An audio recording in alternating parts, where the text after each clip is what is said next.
Okay, hello dear students. Now in our today's class, we'll be doing index exercise number 2 where we'll be covering about the natural resource water. Okay, for chapter 14. Now in our previous video, we studied about atmosphere as a resource. Yes, through which index exercise number 1. So let's study about water as a resource. Now we all know what is water. Yes, water is actually considered as life. Right now we know that the scientists are searching for life in other planets. Yes, so from where they get to know that there can be life or not, like the evidence of life, if that planet has water in it, because water itself means life. No living organism can live without water. You can imagine ourselves living without food for at least 1 week, more than that also. But without water, not possible. Okay. So water is very important for us. Now in this earth, we have water from different sources, oceans, sea, glaciers. Okay.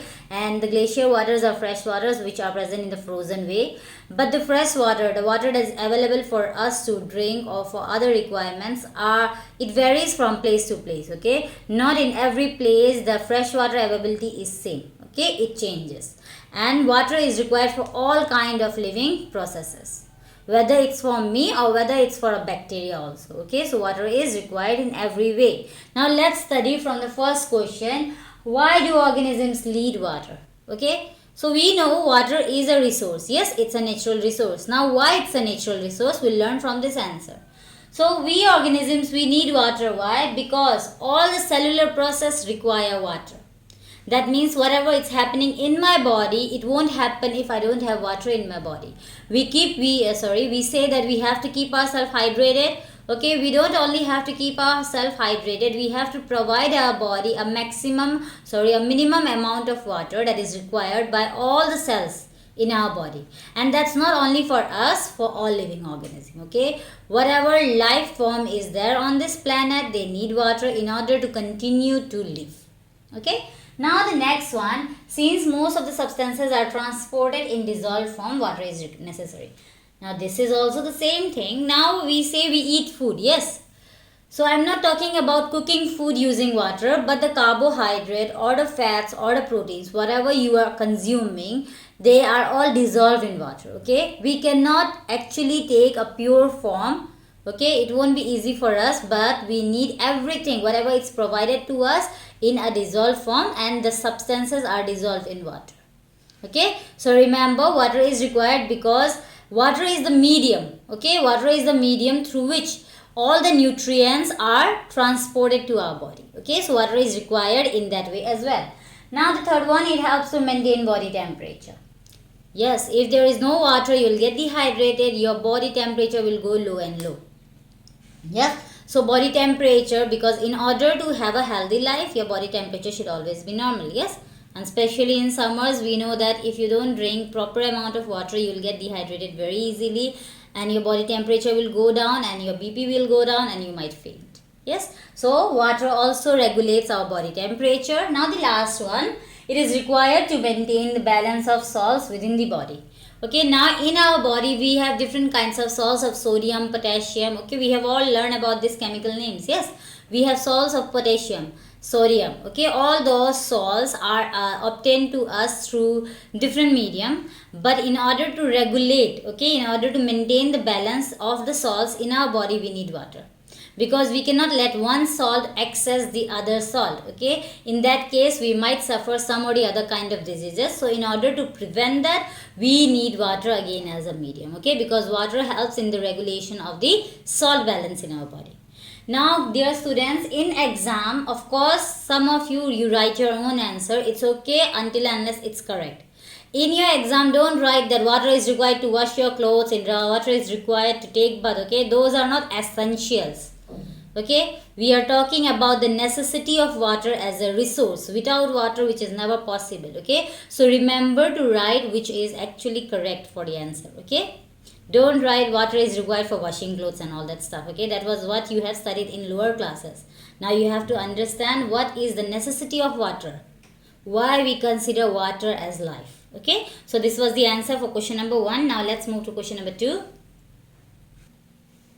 So students, here is the second question. Now in the second question, as I told you, before also, the availability of fresh water, that means the water that can be drinked, it varies from place to place. Okay, so in the second question also they are asking, what is the major source of fresh water in city, town or village where you live?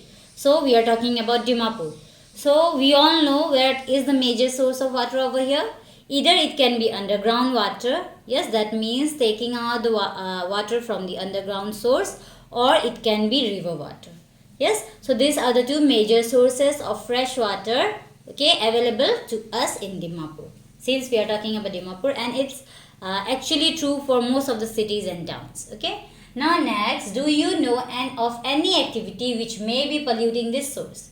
Now, as I told you, we have different sources of water on this planet Earth. Okay, we have plenty of water, but not all water can be can be used for us as for living source.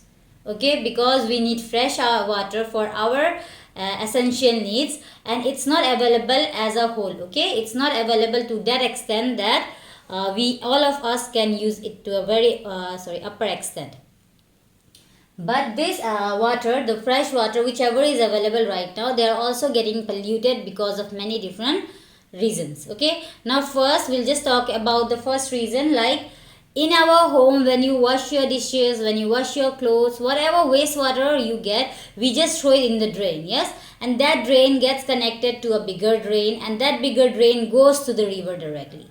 That means all the wastewater of our homes are directly going to the river and polluting the river water, which is again required for us only in order to drink and for other life activities. Yes, again same goes for hospitals as well as industries. Even though not many industries are there, but however, how many numbers are there? All the wastewaters directly go to the river, polluting the river waters. Okay, and there are other ways also through which the river waters gets polluted, like throwing over dust. I don't know whether you have seen, many dumping grounds are so near to the river, and all the polluted gases as well as the polluted waste liquid also directly goes to the water, which again pollutes the water to a very high extent. Okay, so this is the reason how water gets pollutes. Okay, the nearby sources of our, they get polluted through the waste that we leave from the home, hospitals and industries, as well as the waste that are thrown in the waters. Okay, now after this, let's see index exercise number 3.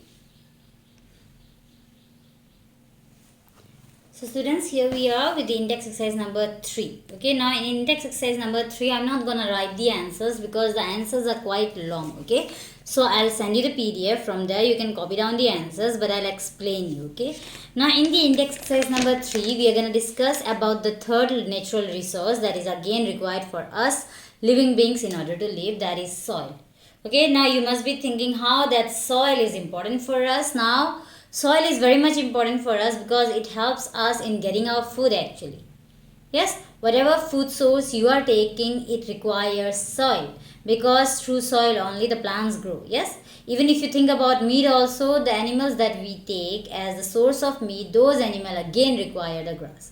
Yes, so soil is very important for us as a living natural resource. Okay, now first thing in the question in exercise number 3, the first question is, how is soil formed? Okay, that means the formation of soil. Now simply I'll explain you this. Okay, and the answer is quite long, so just copy it down from the PDF.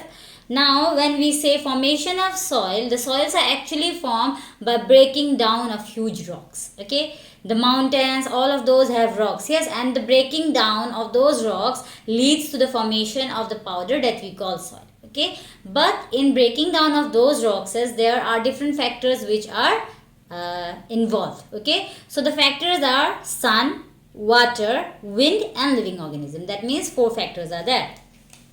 First is sun, water, wind and living organism.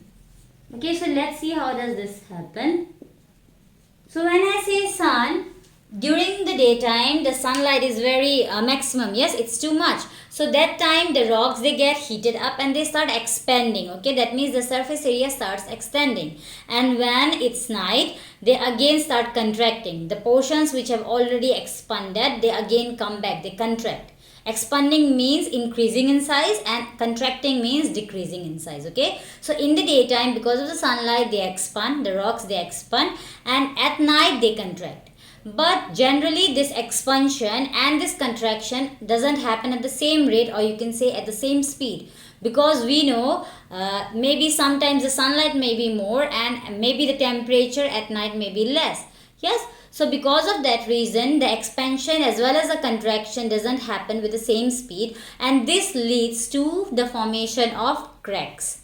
Okay, if I talk about a rock like this, because of the expansion and the contraction that happens at the day and the night time respectively, the rock gets cracks. Yes, now this crack present in huge rocks leads to the formation of soil. Okay, because if the cracks are very big enough or small, and if they are present in big rocks, one or the other time they will start breaking and you will get the soil.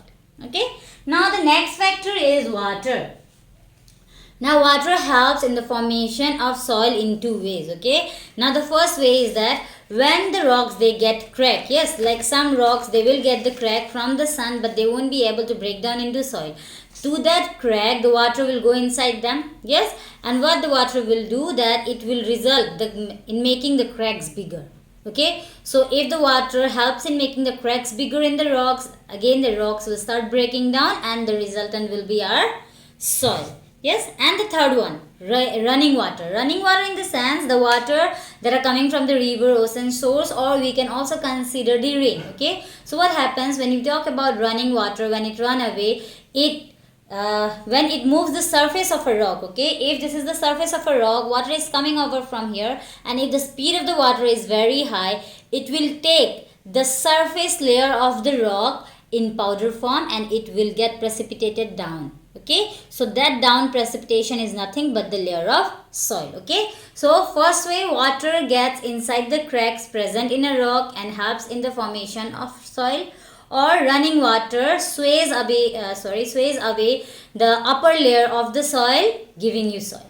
Okay, now the third one, that is wind. Now wind also helps in making soil, because if you consider, if the wind speed is very high, the rocks will also move. Yes, and when the rocks move, they will hit each other and they will start breaking down and will get soil. Okay, so this is the third factor. Now the fourth one, living organism. Now there are certain living organisms which live on rocks. Okay, and those living organism leads the surface layer of the rocks to get powdered form and give you the layer of soil. Like living organisms like lichens. Okay, lichens, they actually live. Okay, this is the living organism that I am talking about.